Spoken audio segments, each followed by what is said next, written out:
It's fair to say that in 2019, WWE has its best roster ever in terms of in-ring talent. Regardless how bad storylines can get, you're usually guaranteed a certain level of quality when it comes to what happens in the ring, which is quite the change from yesteryear. For those not old enough to remember, there was a time where you could do very little in a fight, and that was okay as long as you could cut a badass promo and had a gimmick that connected with the fans.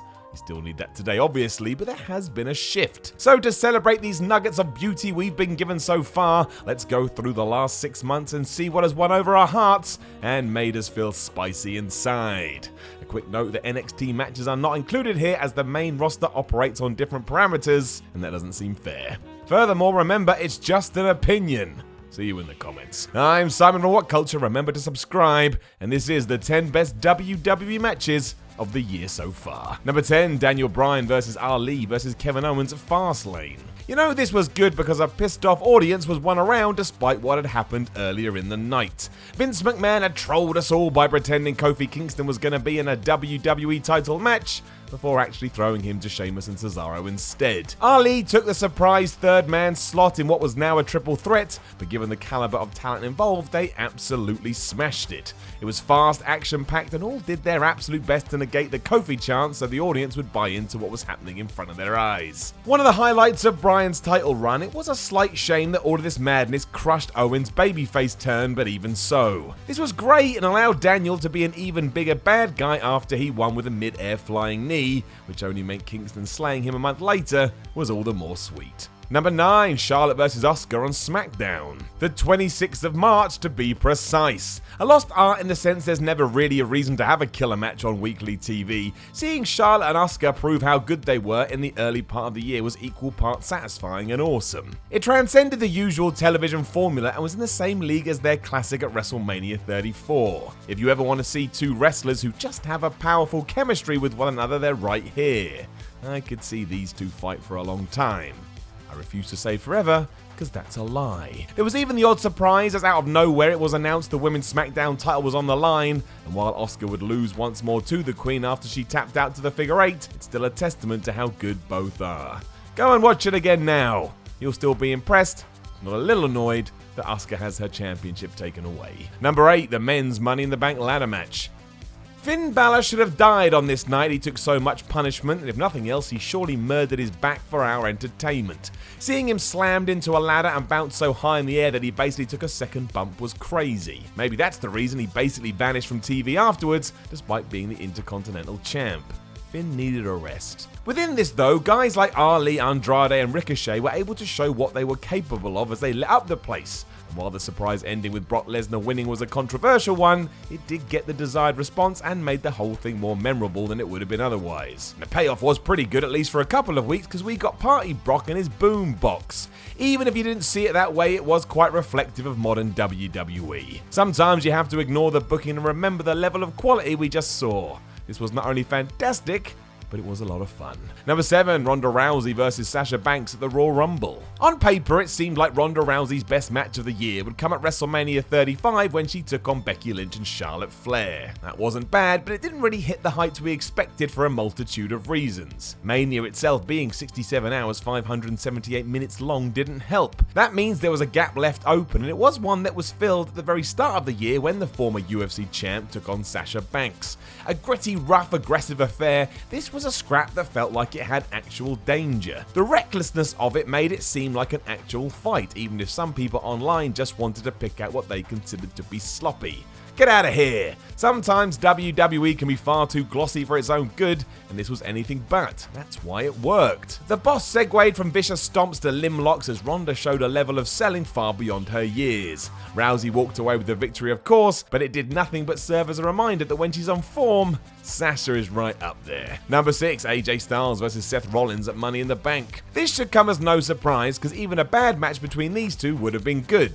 Even though that makes no sense, some wrestlers are just that that talented. It didn't even matter the build was a bit dry. Having arguably the two best wrestlers in WWE go at it, which fans were also desperate to see, was always going to work. The fact Styles and Rollins delivered but still left something in the chamber for later was even smarter.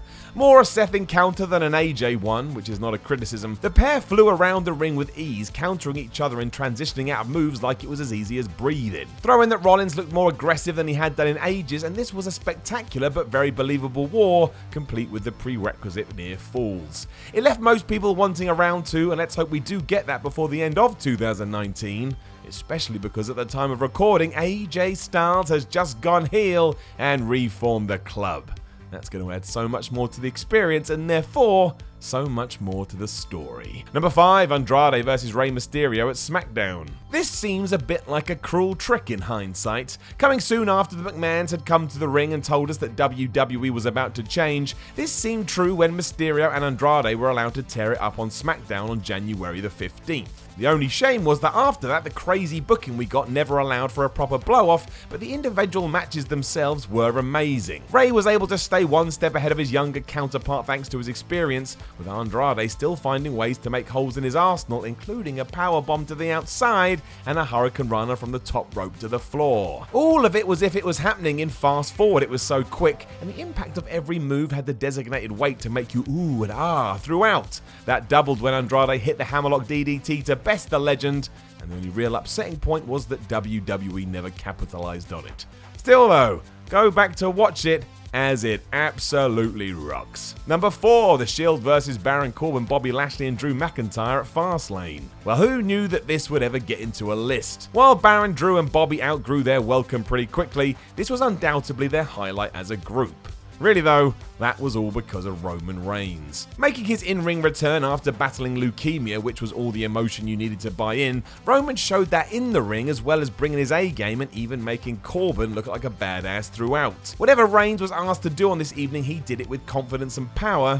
He was great. Proved further still by the sheer amount of heat this generated despite the opponents, seeing Seth Rollins shout one more motherfucking time before the Shield powerbomb was the icing on the cake. Sometimes it's nice to see 3 dudes you like and respect run roughshod over some douche heels, and that's what this was. No one thought it was going to be any good, but that's why you can never count your chickens. Sometimes you can always be surprised. Also, counting chickens makes no sense. Number 3, Brock Lesnar vs Finn Balor at the Royal Rumble. A rare world title shot for Finn Balor, and coming 12 months after we expected it originally, this was a great reminder that Finn is a pretty damn good athlete and that when motivated, Brock Lesnar is one of the best out there.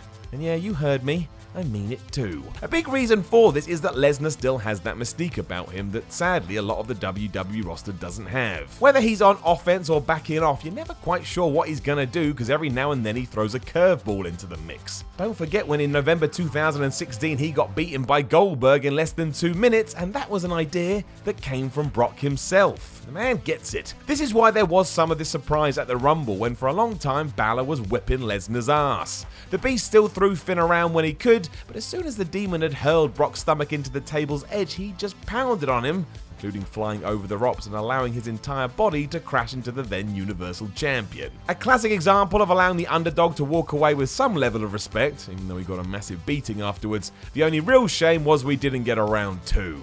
I'd have enjoyed it. Number 2, the Men's Elimination Chamber match. This was a huge reason for the love that Kofi Kingston received as he marched forth to WrestleMania 35. In that respect, the 2019 Chamber match deserves a serious nod when it comes to executing a bout of this ilk. For starters, every participant had at least one moment where they could show they belonged. Even Samoa Joe, who got eliminated first, was allowed to look like a killer as he and Daniel Bryan beat the crap out of each other. Jeff Hardy also had a massive dive. AJ Styles was just AJ Styles, but that's amazing. And Randy Orton smashed a mid-air RKO to pop the crowd. It is the finish everyone will remember this for though, as it came down to Kofi versus Bryan. Everyone and their dog was desperate for Kingston to win here and raise the WWE title above his head, and every near fall just increased the drama more and more. A brilliant end sequence convinced the audience this was going to happen, only for Bryan to pull out the running knee from nowhere and retain. The story didn't end there, My word, was it one hell of a good step on the journey. Number 1, Kofi Kingston versus Daniel Bryan at WrestleMania 35. And that's because it culminated here. One of the best stories WWE has told for a long time, Kofi's pathway to Mania 35 was more compelling than anybody else's, and fans all around the world hoped this wasn't a false dawn. It was a proper babyface going after the title, with the added bonus that both people in the feud were great at what they did. To say it was just the narrative that achieved this, however, isn't fair, because the match itself rocked. Not a single beat was out of place, and as Bryan struggled to get the upper hand, he just became more and more of a dick. On the other end, Kingston used it to show more and more fire, and that is wrestling, damn it. Eventually, Kofi had to push himself harder than he ever had done to win his first ever WWE title, and it was just a lovely and joyful moment all around. It was everything that sports entertainment should be, and I bet Vince McMahon loved it. Hi guys, I'm Adam Wilborn from What Culture, and if you're a fan of what you've just seen, then make sure you subscribe to What Culture Wrestling on either iTunes, Spotify, or wherever you get your podcasts for daily wrestling podcasts, where we not only review Monday Night Raw and SmackDown Live, we also discuss the events before and after of pay-per-views. We have roundtable discussions discussing burning wrestling issues, interviews, and a roundup of the week, complete with a bloody good quiz, of course, on wrestle culture. Thanks for watching. I've been Adam from What Culture, and I'll see you soon.